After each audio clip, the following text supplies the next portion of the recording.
Do you know एक average इंसान अपनी लाइफ में अबाउट 70,000 kg फूड खा लेता है. That's like eating 14 elephants in entire life time. Yes, हमारी बॉडी को पावर करने के लिए हमें इतने सारे फूड की ज़रूरत होती है. But have you ever thought कि what happens to your food after you eat it?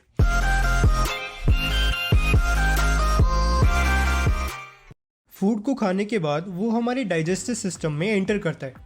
हमारा डाइजेस्टिव सिस्टम एक मशीन की तरह है जो कि फूड में प्रेजेंट सारी यूजफुल चीज़ों को एब्जॉर्ब करके बाकी सारा वेस्ट बाहर फेंक देता है. हमारे डाइजेस्टिव सिस्टम का एंट्री पॉइंट होता है हमारा माउथ, जिसे हम बकल कैविटी भी कहते हैं. बट हमारा फूड ऐसे सॉलिड फॉर्म में डाइजेस्टिव सिस्टम में ट्रैवल नहीं कर सकता, एंड ऊपर से ऐसे सॉलिड फॉर्म में इसे डाइजेस्ट करना भी बड़ा मुश्किल है. इसीलिए हमारा माउथ टीथ की हेल्प से इस फूड को ग्राइंड कर देता है एंड साथ साथ इसको सलाइवा के साथ मिक्स करके इसे लुब्रिकेट कर देता है ताकि ये फूड डाइजेस्टिव सिस्टम में स्मूथली ट्रेवल कर पाए. जैसे हम डोर्स को ग्रीस से लुब्रिकेट कर देते हैं ना, कुछ वैसा ही. हमारी बॉडी एक दिन में ऑलमोस्ट 1.5 लीटर सलाइवा बनाती है. ओके, तो चलो भाई, हमने अपने फूड को टीथ की हेल्प से ब्रेक करके एंड सलाइवा के साथ मिक्स करके एक रफ से पेस्ट में कन्वर्ट कर दिया. तो अब क्या? एक्चुअली क्या है ना, जो फूड हम खाते हैं वो मोस्टली कॉम्प्लेक्स मॉलिक्यूल से बना हुआ होता है एंड हमें इस फूड को एब्जॉर्ब करने के लिए पहले इन कॉम्प्लेक्स मॉलिक्यूल्स को ब्रेक करके इन्हें सिंपल फॉर्म में कन्वर्ट करना होगा.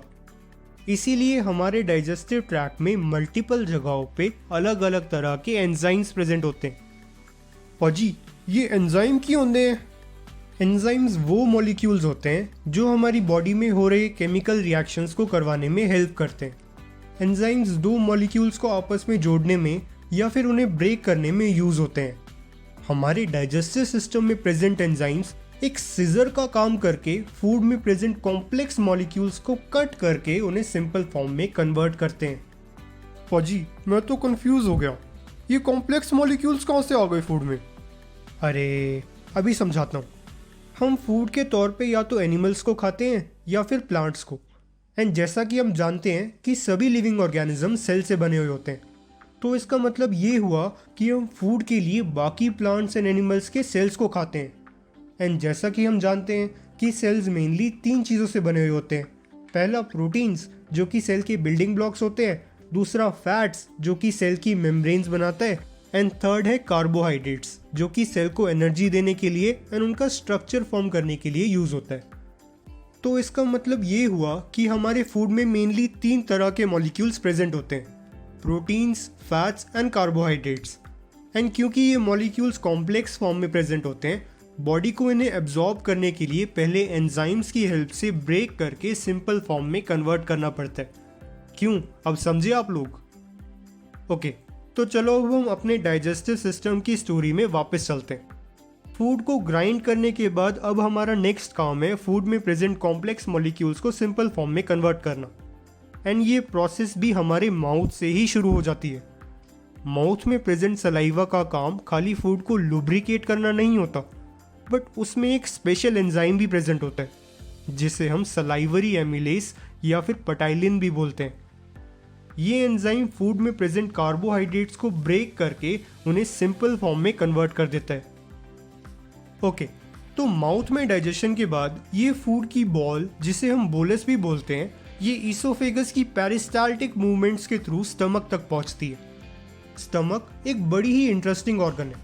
यू नो, स्टमक के अंदर हाइड्रोक्लोरिक एसिड प्रेजेंट होता है. जब मुझे ये बात पहली बार पता चली थी तो मैं तो डर गया था. ये वही एसिड है जो घर में टॉयलेट क्लीन करने के लिए भी यूज होता है. Scary right? जैसे ही बोलस स्टमक में प्रेजेंट एसिड के कांटेक्ट में आता है, उसके अंदर प्रेजेंट सलाइवरी एमाइलेज डीएक्टिवेट हो जाता है. इसीलिए सलाइवरी एमाइलेज फूड में प्रेजेंट बस कुछ ही कार्बोहाइड्रेट्स को ब्रेक कर पाता है. बट स्टमक में एंटर होने के बाद हमारा फूड एक दूसरे एंजाइम के कांटेक्ट में आता है जिसे हम पेप्सिन बोलते हैं. ये एंजाइम सलाइवरी एमाइलेज के अपोजिट है. इस एंजाइम्स को काम करने के लिए एसिडिक एनवायरनमेंट चाहिए होता है. यही रीज़न है कि हमारी स्टमक की वॉल हाइड्रोक्लोरिक एसिड प्रोड्यूस करती है. एक्टिवेट होने के बाद पेप्सिन फूड में प्रेजेंट प्रोटीन्स को ब्रेक करके सिंपल फॉर्म में कन्वर्ट करना शुरू कर देता है. Interesting right? पाजी, पर ये HCl स्टमक को हार्म क्यों नहीं करता? एक्सीलेंट क्वेश्चन शिकारी। एक्चुअली क्या है ना कि स्टमक की वॉल HCl से बचने के लिए अपने ऊपर एक बहुत थिक म्यूकस की कवरिंग बना लेती है, जिससे ये एसिड स्टमक की वॉल को हार्म नहीं कर पाता। पाजी फिर लोग ये क्यों बोलते रहते हैं कि हाय मुझे एसिडिटी हो गई, एसिडिटी हो गई? इस क्वेश्चन के आंसर के लिए आपको एक दूसरी वीडियो देखनी पड़ेगी। ओके, तो अब हम अपनी स्टोरी कंटिन्यू करते हैं।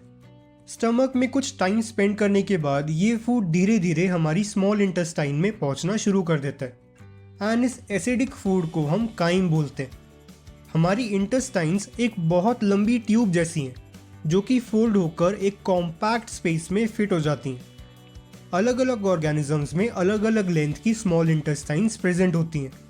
हर्बीवोर्स ग्रास खाते हैं जिसे डाइजेस्ट करना मुश्किल होता है, इसीलिए उनकी इंटेस्टाइन भी बड़ी होती है, जबकि कार्निवोर्स के लिए मीट को डाइजेस्ट करना बहुत ईजी होता है, इसीलिए उनकी इंटेस्टाइन बहुत छोटी होती हैं। ओके, तो इंटेस्टाइन्स में एंटर करने के बाद सबसे पहले इस एसिडिक काइम को बाइल जूस की हेल्प से न्यूट्रलाइज किया जाता है। काइम के न्यूट्रलाइज होते ही पेप्सिन अपना काम करना बंद कर देता है। बाइल जूस के साथ साथ इस काइम में कॉमन डक्ट के थ्रू पेनक्रियाटिक जूस भी रिलीज किया जाता है। पेनक्रियाटिक जूस में बहुत सारे डिफरेंट टाइप के एंजाइम्स प्रेजेंट होते हैं। फॉर एग्जांपल ट्रिप्सिन जो कि पेप्सिन की तरह ही प्रोटीन्स को ब्रेक डाउन करते हैं, लाइपेसेस जो कि फैट्स को ब्रेक डाउन करते हैं, एंड फाइनली पेनक्रियाटिक अमाइलेस जो कि कार्बोहाइड्रेट्स को ब्रेक करते हैं।